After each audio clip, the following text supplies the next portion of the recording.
अस्सलाम वालेकुम नाज़रीन, आप देख रहे हैं मेरा पाकिस्तान और मैं हूं आपका होस्ट हारिस भट्टी। मेरे साथ मौजूद हैं senior crime reporter Jabir Waqas साहब, जो बोल्ड टीवी नेटवर्क अपनी खिदमत सर अंजाम दे रहे हैं और साथ ही साथ इनका अपना यूट्यूब चैनल भी है जाबिर वकास ऑफिशियल के नाम से।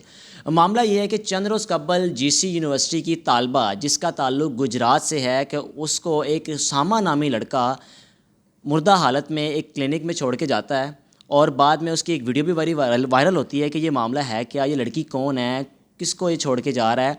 बाद में पता चलता है कि वो मरियम नामी लड़की माँ बनने वाली थी, उसका अबॉर्शन करवाते वक्त उसकी डेथ हो गई।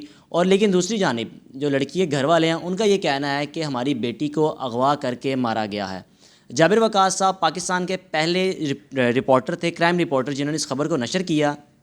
उसके बाद इस खबर की एक पीप क्रिएट होगी सोशल मीडिया पर, इलेक्ट्रॉनिक मीडिया पर, और हर जगह सवालात पैदा होना शुरू हो गए कि हमारे हॉस्टल्स में हो क्या रहा है। हमारी लड़कियां जो दूर दराज शहरों से लाहौर शहर में आती हैं पढ़ाई हासिल करने, ये मामला आखिर है क्या, कि हॉस्टल्स में क्या क्या यहाँ पर चीज़ें एक्टिविटीज़ चल रही हैं कि लड़कियाँ बजाय पढ़ाई के किन किन कामों में इन्वॉल्व हैं। जानते हैं जाबिर वकास साहब से। और ख़बर यह है कि अब जो अल्ट्रासाउंड की रिपोर्ट भी आई है, उसमें एक बड़े इंकशाफात किए गए हैं।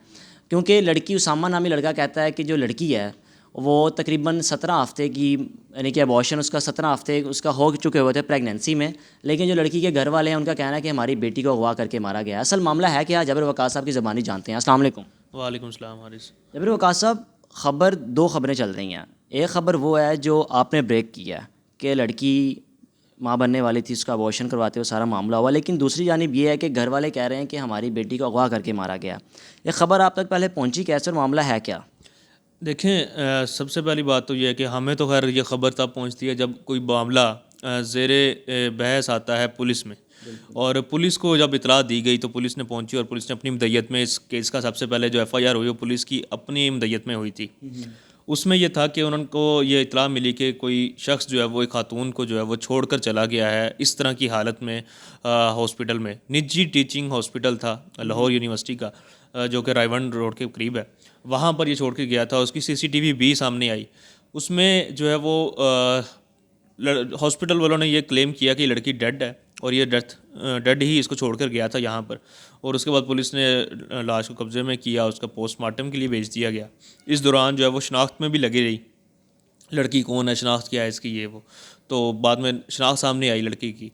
फिर उसके बाद लड़की के घर वाले यहाँ पहुँचे हैं जिना हॉस्पिटल रेड हाउस में, और उनसे जब पूछा मैंने वहाँ से, उनके वाले साहब ने मुझे ये बयान दिया कि हमें तो पता नहीं है इसका कि ये कहाँ थी, मतलब कल से हमारा इससे रब्ता टूट गया था।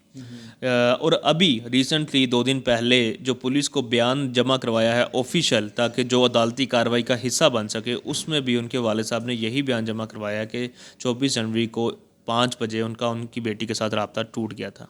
ठीक है। फिर उसके बाद आप ये देखें कि उनकी वालदा ने कहा कि 1 बजे के करीब जो है वो मेरा रब्ता हुआ, फिर उसके बाद दोबारा रब्ता टूट गया। अच्छा देखें, 5 बजे एक रब्ता टूटता है, फिर उसके बाद 1 बजे रब्ता टूटता है, तो इसका मतलब है कि 5 से 1 बजे के दरमियान कोई किस्तों में तो अगवा नहीं करेगा ना। देखिए, अल्लाह माफ़ी दे, ये उनकी बेटी का मामला है। अल्लाह ताला उनकी बल्कि सब की बेटियों जो सांझी होती हैं बेटियाँ सबकी, उनकी इज़्ज़तें महफूज रखे। अपना केस वो खुद ख़राब कर रहे हैं अगर इस बात के ऊपर वो इंस्टेड करते रहेंगे। उसकी वजह यह है कि लड़की जो है वो अपनी मर्ज़ी से उस लड़के के साथ गई थी जिसका नाम उसामा है, और उसामा ने अपने अतराफ़ी बयान में ये कबूल किया है कि वो 5 साल से इसको जानता था और उनके फैमिली रिलेशन थे। हमने कहा फैमिली रिलेशन किस तरह के, मतलब आप रिश्तेदार हैं क्या हैं? तो उसने कहा कि मैं रिश्तेदार नहीं हूँ, अलबत्ता मैं इनके घर आता जाता था और इनकी वालदा मुझे जानती थी लड़की की, और मैं इनका स्टूडेंट था और मैं दोस्त भी था। अब 5 साल की दोस्ती है, स्टूडेंट होने के नाते भी है, और लड़की की चूँकि 1.5-2 साल पहले डिग्री मुकम्मल हो चुकी है जीसी यूनिवर्सिटी से केमिस्ट्री की, और वो मेरी इतला के मुताबिक एक जगह प्राइवेट कॉलेज में वहाँ पर लेक्चरार भी लग चुकी थी, लेकिन कोरोना की वजह से शायद जो है वो क्लासेस नहीं हो रही थी। उन्होंने वहाँ पर घर वालों से यही कहा कि वो अपनी डिग्री लेने जा रही हैं। अमूमी तौर पर डिग्री लेट ही आती है, पहले रिजल्ट कार्ड मिलता है, और डिग्री लेने जा रही हैं जिसके लिए 1,20,000 रुपये चाहिए, जिसके बारे में उसके माँ बाप ने बताया। वो 1,20,000 रुपये लेकर आई हैं। लेकिन उस दिन आने से पहले वो 21 जनवरी को अपने शहर गुजरात के पास जो दूसरा शहर है लाला मूसा, छोटा शहर है जो मशहूर है कमर जुमान कागरा की वजह से उनका शहर कहलाता है लाला मूसा, वहाँ पर निसार हॉस्पिटल है जहाँ पर वो गई, और वहाँ से उन्होंने अपना अल्ट्रासाउंड करवाया। खातून ने अल्ट्रासाउंड करवाया, और उस अल्ट्रासाउंड की जो मैं ख़बर हमने चलाई उसमें यही था जो उसके ऊपर लिखा हुआ था कि वो तकरीबन 4 माह की समझ लें कि वो हामला थी, 17 हफ्ते उस पर लिखे हुए थे प्रेगनेंसी के।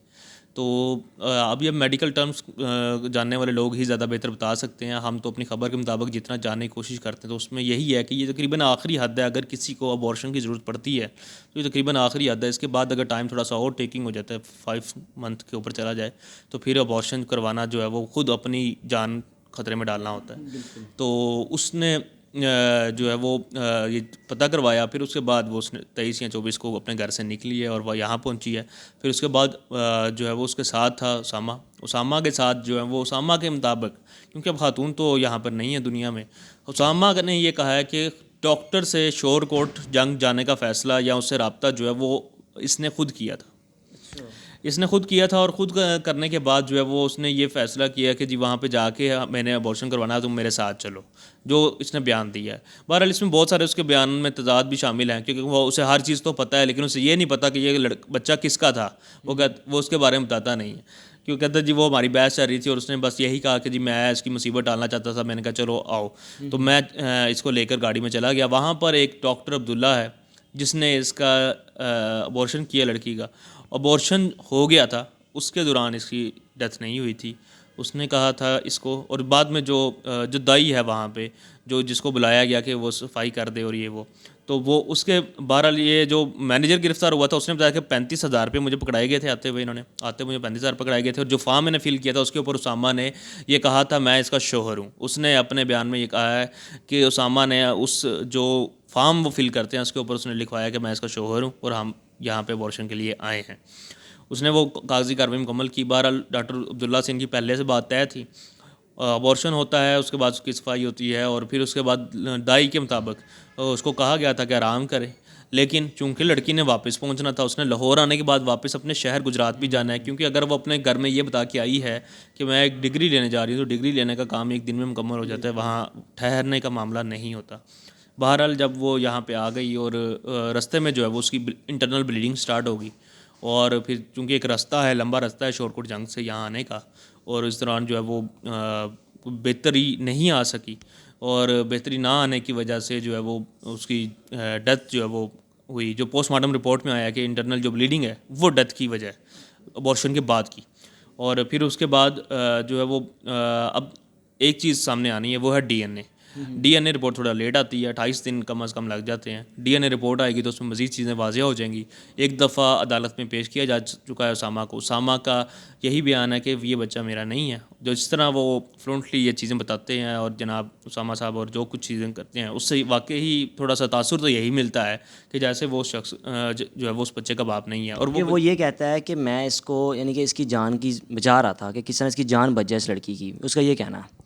उस लड़की की बच जाए या वो ये चाह रहा था कि जो दायरा कि हम भी अपने बहुत सारे ऐसे काम हैं जो हम अपने घर वालों को नहीं कह पाते। उसामा ने को भी शायद उसकी दोस्त ने ऐसे ही कहा हो कि मेरी मदद करो, तो वो उसके अबॉर्शन के मामले को लेकर वो चल पड़ा हो।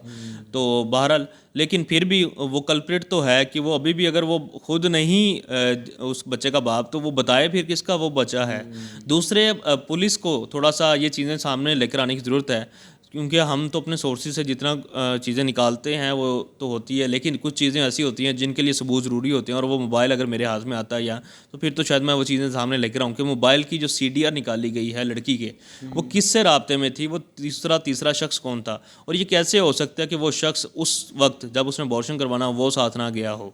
वो शख्स खुद कहाँ पे है। और डॉक्टर अब्दुल्ला इस वक्त गिरफ्तार नहीं हुआ। पुलिस की एक टीम जंग में ज़रूर मौजूद है लेकिन वो गिरफ्तार नहीं हुआ। डॉक्टर अब्दुल्ला अगर गिरफ्तार होता तो वो बताएगा कि जी मैंने मामला कैसे तय किए थे, किसके साथ तय किए थे और ये बच्चा है किसका, डीएनए जो है वो उसके ज़रिए।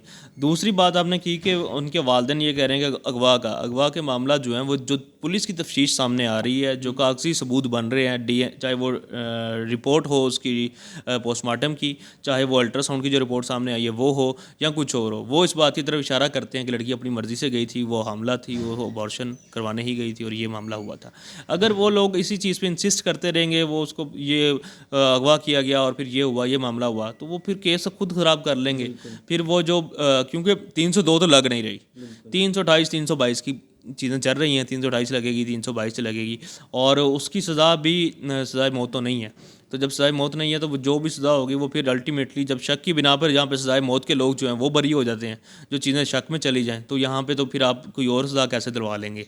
अगर तो आप चाहते हैं कि कब्र में पहुँच चुकी इस लड़की को जो कि मज़लूम है इस तमाम वाक़े के में, और उसको अगर इंसाफ मिले तो उसके लिए ज़रूरी है कि उसको फ़ौरी तौर पर इस चीज़ का अंदाज़ा लगाया जाए कि मामला असल है क्या, और उसके वालिदैन भी उसी रुख पर आएँ ताकि जो कल्प्रिट है उसको अरेस्ट किया जा सके या उसको सज़ा मिल सके। ठीक है जी।